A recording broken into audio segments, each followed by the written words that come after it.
Entendendo o propósito da oração. Texto base, Lucas 11, versículo 1. E, estando Jesus a orar em certo lugar, quando acabou, um dos seus discípulos lhe disse: Senhor, ensina-nos a orar, como também João ensinou aos seus discípulos. Queridos irmãos, quando falamos de propósito, estamos falando da intenção original, da razão pela qual algo foi criado. Quando você entende para que serve uma coisa, começa a dar valor a ela e a usá-la da maneira certa. E com a oração não é diferente.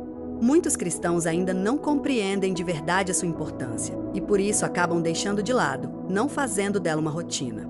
Mas eu vim te dizer hoje, quando você entende o propósito da oração, ela deixa de ser um peso ou um dever e passa a ser um privilégio, algo que você quer fazer todos os dias. Foi assim que o apóstolo Paulo ensinou em 1 Tessalonicenses, capítulo 5, versículo 17, orai sem cessar. Quem entende o propósito da oração passa a experimentar seus resultados e deseja viver continuamente na presença de Deus. O primeiro ponto que quero compartilhar com vocês é por que Jesus orou. A vida de Jesus aqui na Terra foi marcada por milagres, autoridade e manifestações sobrenaturais. Mas sabem o que mais chamou a atenção dos discípulos? Não foram os milagres, foi a vida de oração dele. Por isso vieram e pediram: Senhor, ensina-nos a orar. Eles perceberam que todo aquele poder vinha da comunhão constante com o Pai. Jesus separava tempo diariamente para orar, e ao sair desse lugar de intimidade, cumpria perfeitamente a vontade de Deus. Houve uma ocasião em que os discípulos não conseguiram expulsar um espírito maligno, e Jesus lhes revelou em Marcos capítulo 9, versículo 29. Esta espécie não pode sair senão por oração e jejum. Pensem comigo. Se Jesus, sendo Filho de Deus, enquanto viveu como homem, escolheu depender da oração, quanto mais nós precisamos viver assim.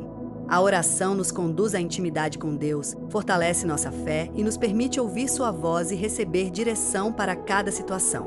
Seguindo adiante, nosso segundo ponto nos mostra que Jesus espera que seus discípulos orem.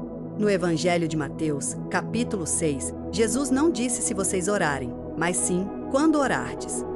Isso deixa claro que a oração não é uma opção, é uma prática esperada de todo aquele que decide seguir a Cristo. Orar faz parte da vida cristã. Muitos perguntam: por que devo orar se Deus é soberano? Eu respondo: porque Deus é fiel à sua própria palavra. Ele jamais age contrariando aquilo que estabeleceu. E a oração faz parte do plano do Senhor para realizar a sua vontade aqui na terra. Quando entendemos isso, deixamos a passividade e assumimos nossa posição espiritual. A oração não muda o caráter de Deus, mas nos coloca em alinhamento com a sua vontade, abrindo espaço para que seus propósitos se cumpram. Quando a igreja ora, o inferno é confrontado, vidas são alcançadas e o reino de Deus prevalece. E no terceiro ponto, queremos entender melhor por que, sem oração, Deus não pode agir na terra. Desde a criação, Deus entregou ao homem a responsabilidade de governar sobre a terra. Como está escrito em Gênesis, capítulo 1, versículo 26. E disse Deus: façamos o homem à nossa imagem, conforme a nossa semelhança, e domine sobre os peixes do mar, e sobre as aves dos céus, e sobre o gado, e sobre toda a terra. E também confirmado no Salmo 115, versículo 16. Os céus são os céus do Senhor, mas a terra Ele a deu aos filhos dos homens.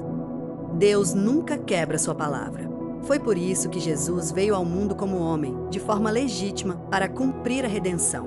Hoje, Ele está assentado à direita do Pai, e nós, a Igreja, somos o seu corpo aqui na terra. Somos nós que Deus escolheu para manifestar a sua vontade.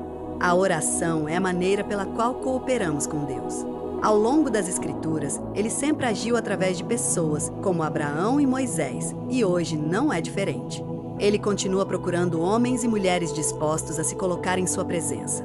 Temos autoridade em Cristo para resistir às trevas, e a oração é o instrumento pelo qual o Senhor manifesta o seu poder sobre a terra através da sua igreja.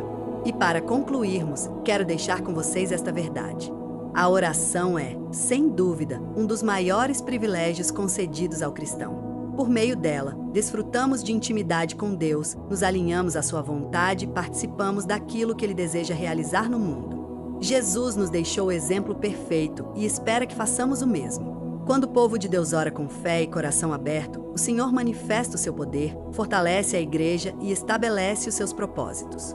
Que possamos aceitar este desafio, desenvolver uma vida constante de oração, entendendo que Deus deseja agir poderosamente através daqueles que se colocam diante dele.